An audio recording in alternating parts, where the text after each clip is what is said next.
हम में से कई लोगों के साथ ये होता है कि काश मेरे पास ये होता तो मैं वो होता।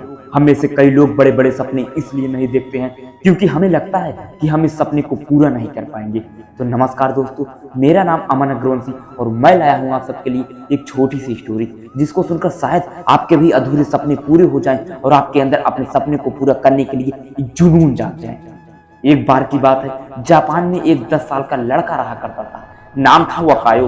वकायो का सपना था कि उसे कराटे सीखना है, लेकिन वकायो का बायां हाथ नहीं। शायद बचपन में किसी एक्सीडेंट के दौरान उसका बायां हाथ कट गया था, लेकिन उसके अंदर जिद था, पागलपन था, जुनून था कि उसे कराटे सीखना है। इस बात से घर वाले बहुत परेशान रहते थे कि उसका बायां हाथ नहीं है और वो कराटे सीखना चाहता। बच्चे के जिद के आगे घर वाले झुक गए और उसे वहां के मशहूर मार्शल आर्ट गुरु के पास ले। और गुरुजी ने बोला कि बेटा, आपका बायां हाथ नहीं है, तुम कैसे कराटे सीख पाओगे, कैसे खेल पाओगे। बच्चे ने कहा, कैसे सीखेंगे ये तो पता नहीं, लेकिन सिखाना आपका काम है। मेरा एक ही सपना है कि मुझे सबको हराना है और इस खेल का मास्टर बनना है। गुरुदेव बच्चे का हौसला देखकर बहुत इंप्रेस हुए और उन्होंने कहा, चलो आ जाओ। 50 बच्चों के साथ वकायो का भी ट्रेनिंग शुरू हुआ और उसे सिर्फ एक किक मारना सिखाया गया। गुरुदेव ने कहा, तुम्हें सिर्फ एक किक मारने की प्रैक्टिस करनी है और रोजाना करनी है।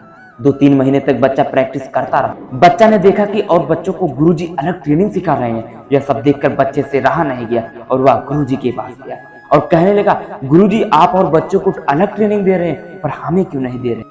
गुरुजी थोड़ा गुस्सा हो गए और बच्चों को डांटने लगे कि जो मैं तुम्हें कहता हूँ सिर्फ वही करो। यह सुनकर बच्चा वहां से चला जाता है और बच्चा फिर एक किक मारने की प्रैक्टिस में लग जाता है और ऐसे ही 6 महीने बीत जाते हैं। गुरुजी वहां आते हैं और बच्चे से बोलते हैं कि अब आप सबकी ट्रेनिंग पूरी हो चुकी है और अगले दिन आप सबका मुकाबला होगा और जो मुकाबले में जीतेगा वही मास्टर बने। तो फिर अगले दिन मुकाबला शुरू हुआ। उसने देखा कि वकायो का जो ओपोनेंट था वह बड़ा स्ट्रॉन्ग था। उसने देखा कि जिससे मैं लड़ रहा हूं उसका तो एक हाथ भी नहीं है। मैच शुरू हुआ और वकायो का विरोधी वकायो को डरा सा दिया। वकायो घबरा सा गया, लगा कि शायद हार जाएगा। मैच रेफरी ने कहा, यही ओपोनेंट को जीत घोषित कर देते हैं, लेकिन गुरुजी ने कहा, नहीं, मैच को पूरा होने देते। बस इसी सब बीच में ओपोनेंट ओवर कॉन्फिडेंट हो गया और बस इसी मौके का इंतजार कर रहा था वकायो। जैसे ही विरोधी ओवर कॉन्फिडेंट हुआ वैसे ही वकायो ने वो किक मारी जो वह 6 महीने से सीखता आ रहा था और फिर मैच वकायो जीत गया। वकायो को कुछ समझ में नहीं आया और वह गुरुजी के पास गया और कहने लगा कि मैं सिर्फ एक किक से मास्टर कैसे बन गया। गुरुजी ने कहा, तुम 2 वजहों से जीते। पहला जो किक है सबसे टफ किक है और दूसरा उस किक का जो तोड़ है, ओपोनेंट का जो बायां हाथ है उसे पकड़कर नीचे गिराना होता है और तुम्हारा तो बायां हाथ है ही नहीं। जो तुम्हारी कमजोरी थी वही तुम्हारी ताकत बन गई।